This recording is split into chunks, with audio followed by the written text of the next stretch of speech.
I'm Synthiola. In real life, I'm Fabian, and I'm the creator of Democratizing Synthiola. You guys! The Shoggoth. It all started with the Shoggoth. It's this AI meme that came in the early 2023, made by Tetra Space West. It's basically a very good metaphor for large language models.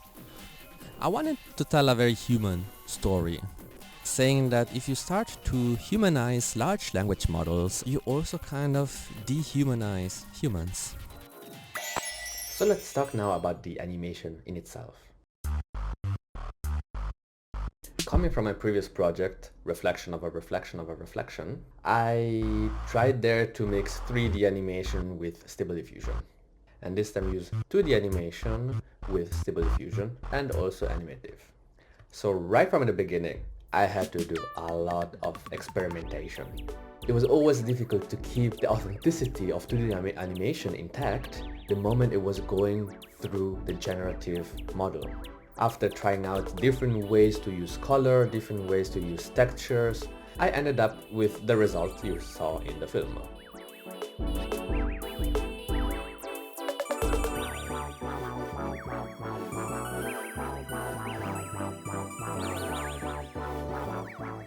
In Krita, I would animate everything with bold colors in a way that it allows the generative model to kind of understand where what textures needs to go. The perspectives and that kind of stuff, they're very distorted, very bit wacky. Over the whole animation there was a subtle layer of noise, just enough for the Stable Diffusion model to kind of have a little bit of flickering. Afterwards I would pick one frame out of the scene, put it in Stable Diffusion, image to image, and test out with different prompts, different parameters. Also here, you don't really have too much motion for the animation that goes through Stable Diffusion. That's because every time the scene moves a little bit, everything changes in the background. That's why I kept a layer of 2D animation on top of the generative visuals to drive the animation. It is usually a common thing in 2D animation where you have the line art of the cartoon characters sort of moving a little bit. And I tried to replicate the same thing here just with generative visuals. I masked the characters. You can see the characters continuously flicker, and I would just lock the background. I gotta say, I was very much inspired by the character of Hobie from the Spider-Verse movie and the sort of flickering collage effect. Thank you, Spider-Verse. With animative was very similar too. I did the whole animation, ran it through animative, tried some different prompts, some different parameters, kept a layer of animation on top of it.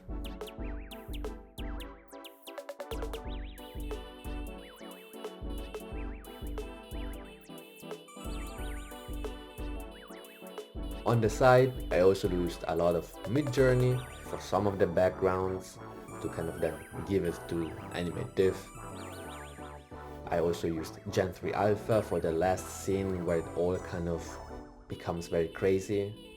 The environments, I kept them simple because I won't be able to recreate the same environment every time. For example, the purple laboratory is just sort of a purple lab, but no real floor plan. That's a way to sort of go around the problem of not having consistency in the background. Or also the beach, when it goes through Stable Diffusion, also there I just have 3 stripes of 3 different colors with some realistic textures on top of it, and it makes it a bit nice. So I had to train a lot of LoRa's for this film.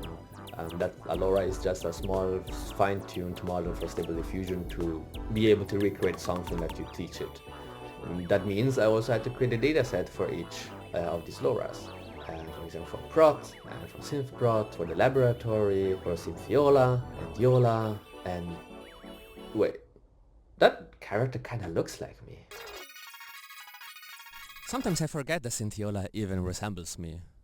Synthiola kind of started as an experiment. I wanted to tell the story about someone cloning someone else without their consent. And I thought, well, the best way to sort of see what it does to a human is to try it out on myself. From that point on, I generated so much media with me inside. It's crazy. It really changes the perception you have about your identity and your own self. I was able to really fluidly wander between genders, between ethnicity, ages, anything. It's a weird power to have, and it doesn't always feel so right to have this power. But theoretically, I could have done it with any other person's photo. And that gets very dangerous. It's all about having control over your body and over yourself. I played a lot around with it, put myself into sitcoms, into any sort of media. After a while, of course, it started to get very weird. Since I was generating this character so much, I sort of detached it from my own self. And then there were just small moments in which I saw Synthiola before I saw myself.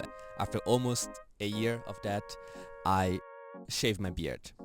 And it was very refreshing. At some point I realized, okay, maybe this shouldn't be just an experiment and should also be part of the film that I'm doing. Synthiola has been acted by me.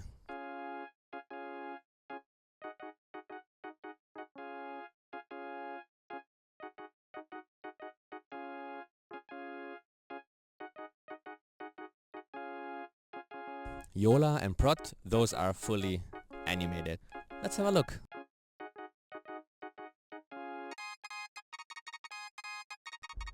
The character design was specifically made to best fit the way I was animating with Stable Diffusion together.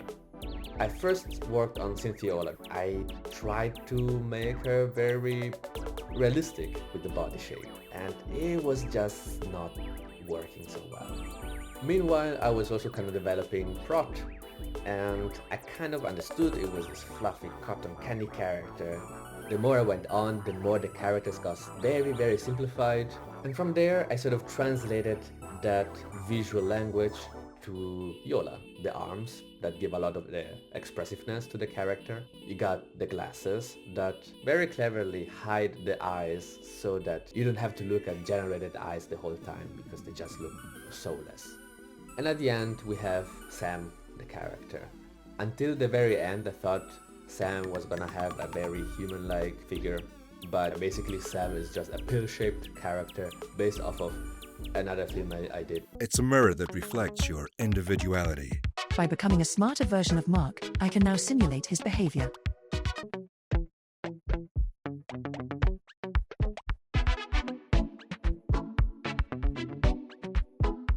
Just a very likable guy who is gonna fuck you up. I need to be honest that without the voice actors voicing them, they would have never had the life that they have now. So let's go out and check on them. Well, now we're gonna talk with the real humans behind the film. I'm Nina Nikolic. I'm a voice actor based between Melbourne and Sydney, Australia. And I voice Prot, adorable little sweet angelic little Prot. Yeah. Hi, I'm Giselle Chua. I'm a voice actor here in the Philippines, and I voice Iola. Hi, I'm Rico Brooks, and I play Sam. It's so interesting that she's like this loud valley girl. It's a combination of lumpy space princess Vicky, and then there's one more. Okay, how do you combine all of these characters combined? First, you would think that she's the villain of the story, but nope. Prot is an adorable little cloud nugget. Like, Prot just has a hunger for connection, but kind of goes about it the wrong way. I think they're a little bit ignorant of the consequences of their actions. I think that's a good kind of reflection of how a lot of people approach this technology as well. Sam is very confident and intelligent, but he's too confident in things that aren't fully understood yet or grasp the negative side that the technology can have. We need to understand something, in this case, something new, a technology through and through before we just release it because we don't know exactly how it'll affect everyone. Prot was thinking of, oh, I'm just gonna use Synthiola as practice so I could confess to her. And then even to the point he's abusing that technology. How does he even know that that's really Iola's personality? Maybe it's his idea of Iola. My heart goes out to Iola so much that this little moron would go and do that to her. Like, it's a huge, like, breach of not even personal space, but like your entire spirit, really. Prot sees it as a way to finally bridge that connection with someone and absolutely doesn't think about any of the negative repercussions of that and only thinks about the possibilities. Okay, now that we saw a little bit from the voice actors, let's switch to the musicians. One is Lafayette and the other one Kazuki. Very, very different styles, but they worked perfectly for the task they had to do for the film. So let's see what they have to say. Ha! Sharp enough. Hi, my name is Kazuki. I'm a musician and also an animator. In this film, I made 2 songs. Yeah. Hi, my name is Lafayette Vanderkenhuis. I'm a multidisciplinary artist and I primarily work in audio and 3D spaces, but for Democratizing Synthiola, I made 3 of the bits for the soundtrack that you hear in it. I write music based on my feeling, usual daily small events, and how I interpret very small thing in a dramatic way. When a friend says some stupid thing and then they didn't mean anything, but you take it so significant so that you change your whole action. I'm just a cotton candy in love. Yeah, I really sympathize with them. So for like Yola and Prot's theme, that was more like on some fur-core, glitch-core, I'd call it internet music. There was some breaks in it, there was like some rave synths in it, and then like some Frenchcore kicks and like some gabber kicks if you want to get like really specific. I had this idea when I was walking down the street that was like, and I was like, I wonder if we can make that. And then how do we just basically match the mood of the character into the song in like the first drafts that were sent over, obviously, when like the rave thing was like way faster and way more ravey. It was like, oh yeah, maybe that's not the characters. The second piece was like a heist theme. Spies, heists, and hacker related things are just like, that's a breakbeat. I wanted to make it very cheesy. Actually, this is what I like about your film, is that you use this classic element of storytelling so kind of bluntly, so that it go beyond the cringe and it's so funny. And I also kind of try to chase this aspect with music. We had like this other piece that is just like really cute, really fun. The childlike innocence of like wanting to go in with good intention and being unaware of the consequences. On that note as well, you sent me Smiling Friends and Steven Universe as references, and it's so good. But also, like, I get it now after like listening to the themes over and over again. I'm like, no, I know what you meant. Like, not that I didn't get it before, but now like I feel it. You know what I mean? Oh yeah, and talking about music, you can now go listen to the full soundtrack on Bandcamp. There's a lot of human craft in this film, and without them, there wouldn't have been this character. But what's the point of this film? Well, let's hear it from the others. As a creative, specifically as a voice actor, I think we need to keep the human aspect. What creativity is originality. It's coming from within. It's coming from our experiences as humans, right? So we need that human experience, and we need to continue to keep that human aspect. We're so quick to find uses for it, but not quick enough to identify the risks because there's such a flood. Even advertising is being done with AI now, and all the comments on said advertising is calling out the fact that it's AI and why are they doing this, because people don't like being made fools. They just need to really slow down and, just stop slapping AI in our faces. In this film, AI has a clear standpoint that they are artificial. They cannot substitute real being. One, I think it's cool and it's fun and can be useful.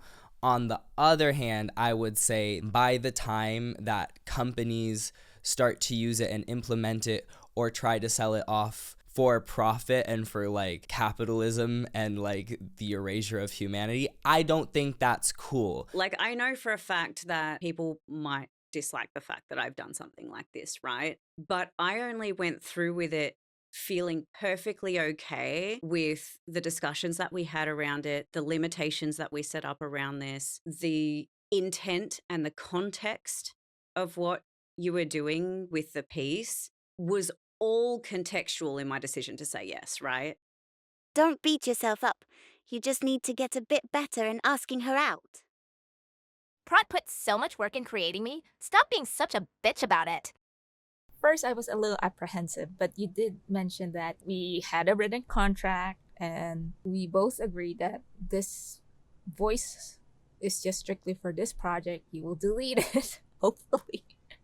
Union people listening right now, keep fighting and make sure to read the contracts very carefully. The more this tech is used in an unregulated way, the less I will become available to service you, because I will no longer be able to sustain doing this work to be available for it.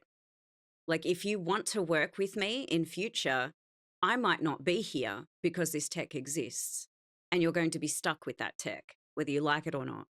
I think if anyone's watching this, they should take note of the fact that it's not that hard to, put these structures in place, right? Instead of like advancing technologically to allow ourselves more time for community and like taking care of each other, our time is restricted even more, and the ways we use technology are to pump out more profits for people who don't give a shit. You could build a sculpture out of knives, or you could stab someone with it. That's where I stand on AI. But I don't want this to be just a cautionary tale and AI hate video, because I feel this film is an ode to generative AI. You can see all of the small little references I put there for elements, from the avocado chair, from the horse riding the astronaut on the moon. But I think we still gotta respect the animators, the illustrators, the photographers who made the data that allows us to use these tools. I call the film Democratizing Synthiola because I feel the word democratizing has been used too much in this field. Everyone says, yeah, let's democratize creativity. But at the end of the day, they just want to take out the creators out of it and hopefully automate the whole thing. As I'm filming this, there's the tag negotiations. Animators are fighting to get a proper contract from big studios, and one of their demands is no AI. And yeah, I stand with animation. For this, I'm also releasing a no AI and only AI version of the full film, to give you a little bit more of insight how the process of creating the film was. I also have my AI film archive. I hope that could inspire you in some ways to see how people have been using it in very interesting and not so straightforward ways. I also wanted to give a big shout out to Filmbüro Bremen and Nord Media. They sponsored this film, they helped me fund the film. If you want to support what I do, please think of maybe subscribing to my Patreon. That would very help me a lot. I'm planning to release next year an online class for people to learn how to make proper animated films through generative AI. So long live the human craft, but also silly prompts, and I'll see you in the next one.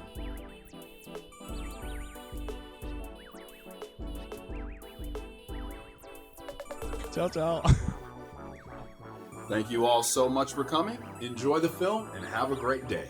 Okay, wait. Let me adjust my gain because she tends to be a little loud. Hi, this is the voice of Iola signing off. Hope you liked this interview, you simps. Thank you for watching our little film. We hope to see you again. Please like and subscribe. You're tuned into the Disney Channel. You just watched Democratizing Synthiola. Whoop, whoop, whoop, whoop, whoop. I tried to be normal. I'm sorry. I hope you got what you needed. Perfect.